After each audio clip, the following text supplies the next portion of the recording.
Hello again.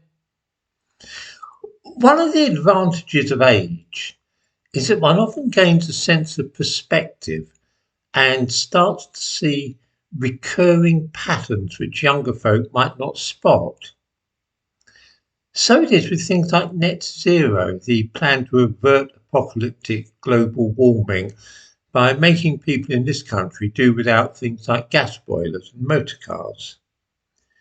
It all sounds so sensible until you start asking what happened to the previous environmental scares. Here is a quotation from a book published just 30 years ago, 1992, and which was a bestseller in the environmental scare story stakes. Indeed, it was a bestseller generally in America.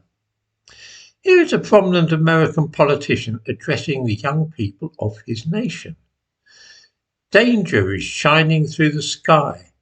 We have to tell our children that they must redefine their relationship with the sky and that they must think of the sky as a threatening part of the environment. Well, that sounds pretty mad, doesn't it? Like Chicken Dickens saying that the sky's going to fall. This is, of course, Al Gore, former Vice President of America, in a book which was published in 1992 called Earth in the Balance. Why should we be afraid of the sky, you ask? Well, obviously because of the hole in the ozone layer.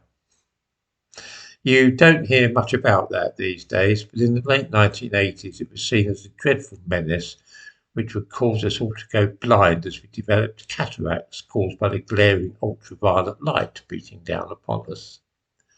This was at the same time that acid rain was destroying the forests. Neither threat was real or credible, and so both were abandoned in favour of the global warming idea.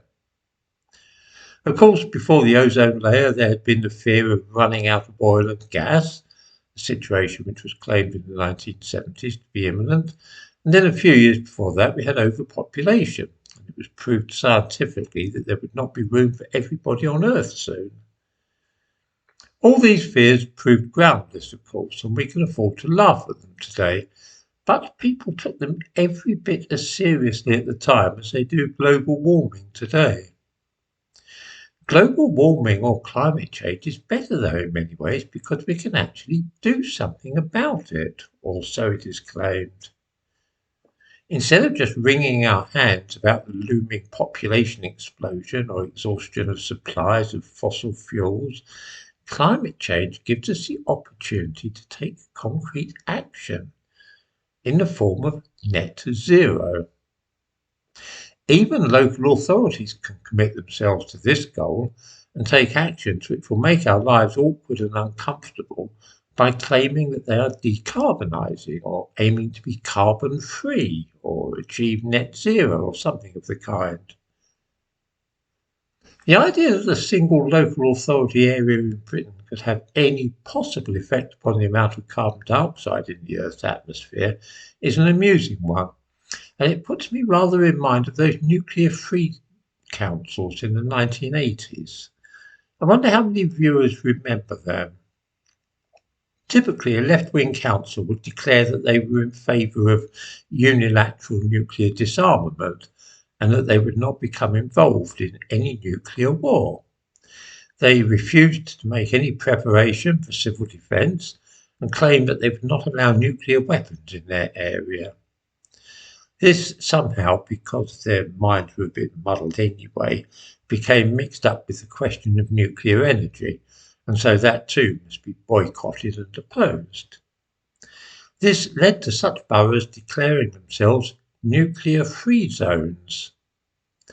How this would work if Russia had dropped an atom bomb nearby was never clear, but it was the time of the Greenham Common women and so on, and nobody liked to point out how loopy it was. In retrospect, it was obviously nuts, and it was no more than pointless posturing. But at the time it all seemed quite sensible and praiseworthy.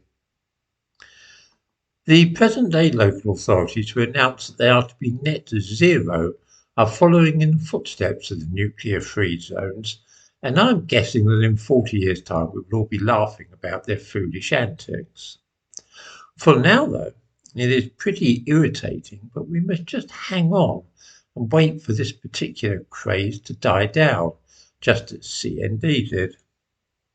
A new catastrophe for us to become neurotic about will be along directly, and this will seem far more important to a new generation than climate change was to us.